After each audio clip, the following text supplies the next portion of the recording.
Hello, magandang araw mga mare. Kumusta? Halika kayo't silipin ninyo ang aking munting tindahan. Ako po ay nagsimula lamang sa 6,000 pesos noong March 2024 at ngayon ay malapit na tayo mag-isang taon. Kaya po ay nagpapasalamat sa Panginoon na binayayaan tayo at nasusuklian ang ating mga pagsisikap. Kaya naman ito ay ating dapat pakaingatan at huwag tayong maging abusado. Ayan, silipin ninyo, tayo ay nagsimula lamang sa 6,000 pesos at ngayon ay lumago na siya.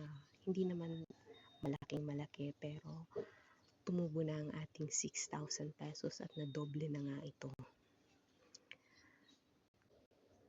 Mayroon din tayong mga tuyo, ayan, kape, mga gamit sa kusina, mga condiments. Ayan, mayroon din tayong ketchup, palaman, mga shampoo, mga dilata, mga sabon. Ayan, mayroon din tayong CCTV kasi hindi maiwasan na mayroon talagang mga at mayroon din tayong license.